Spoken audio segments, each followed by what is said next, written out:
안녕하세요. 후방추돌 교통사고 피해 전문 유튜버 억텐입니다.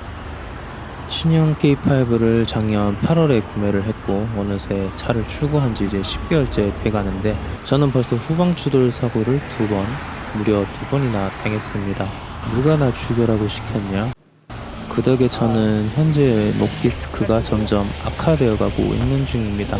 그런데 이게 두 번째 또 당하는 입장이 되고 보니까 이제 화도 안 나고 쥐가 와서 개 돌격해놓고는 그냥 어이가 없습니다. 한 번만 더 똑같은 사고를 당하면 차를 바꿔야 하나 심각하게 고민을 해야 될 것 같습니다.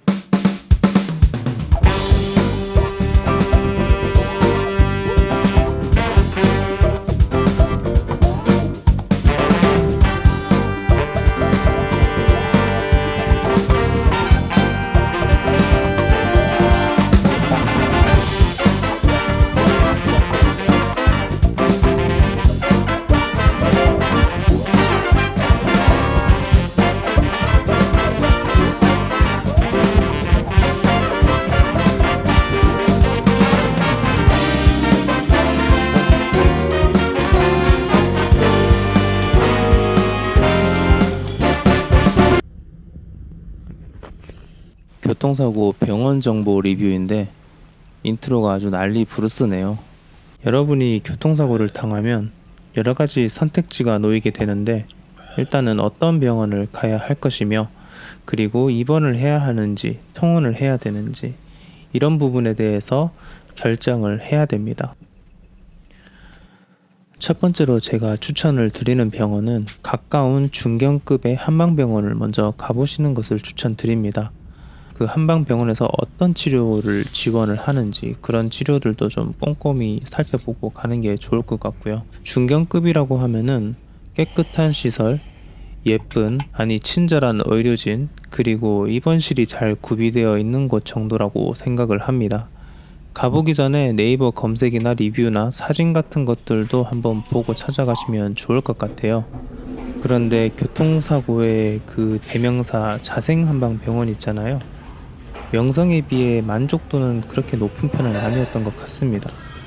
자생한방병원이 병원이 크고 시설이 잘 되어 있지만 제가 가봤던 중견급 한방병원의 치료보다 못한 느낌을 좀 받았기 때문입니다. 통증에 대한 디테일한 체크나 치료 구성 등이 첫 번째 사고 때 다녔던 중견급 한방병원이 더 낫다는 느낌을 받았습니다. 교통사고 때문에 왔다고 했더니 너무나 반갑게 맞아주시던 원장 선생님 얼굴이 생각이 나네요.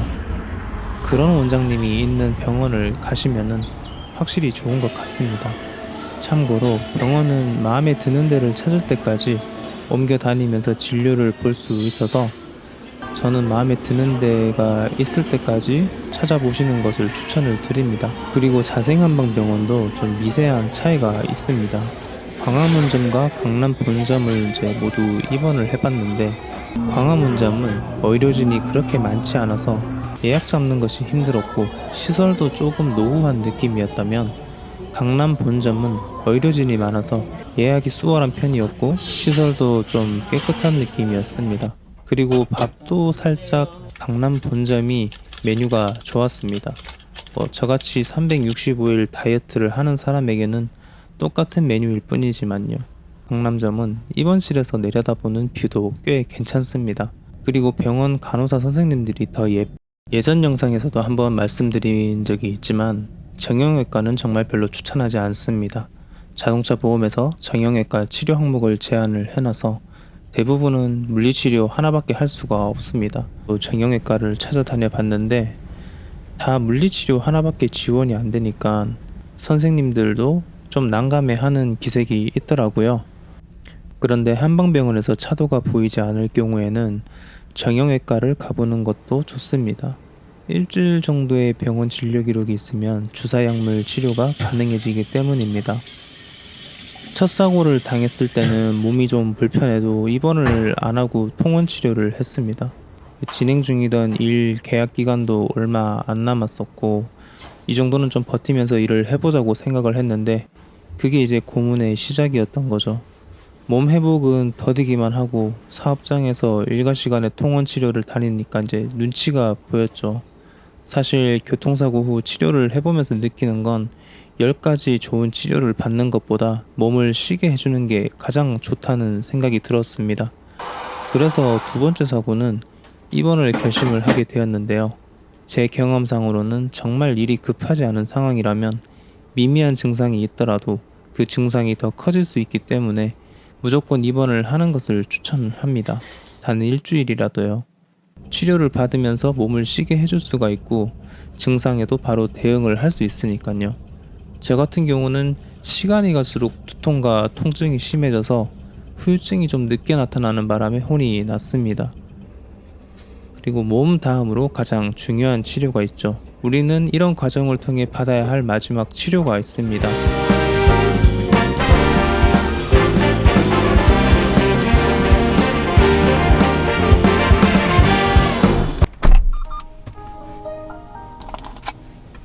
지금 월요일 오전인데 제가 출근을 안 하고 이렇게 또 병원에 갔다 왔습니다. 원래 계획은 일주일 정도만 입원을 하고 이제 정상적으로 출퇴근을 하면서 통원 치료를 하려고 했는데 퇴원하고도 좀 증세가 안 좋아서 병원을 좀 자주 왔다 갔다 했더니 잘려버렸어요.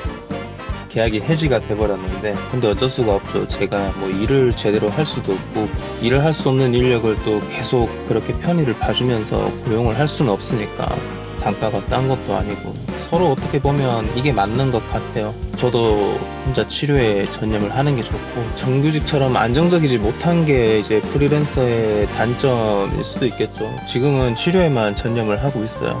그리고 저는 이 치료가 끝나고 나면 마지막 합의 단계를 거쳐서 금융치료를 받아야 될 것 같습니다. 어떤 부분에 대해서 요구를 할 거냐면 계약이 해지되면서 받지 못한 액수 부분이나 추후 위자료까지 생각 중입니다. 오버하지도 그렇다고 또 너무 적지 않게 제시를 할 거예요. 그런데 이 합의금을 제시하는 부분에서도 내가 얼마나 아팠고 고생했다고 말할 수 있는 그런 흔적이나 근거가 필요하거든요. 그 근거가 이제 병원을 얼마나 다녔느냐 그리고 치료를 얼마나 집중해서 했느냐 근거가 되겠죠. 보험회사 입장에서는 내가 말로만 아팠다 힘들었다 라고 하면은 인정을 해주지 않는다고 하잖아요.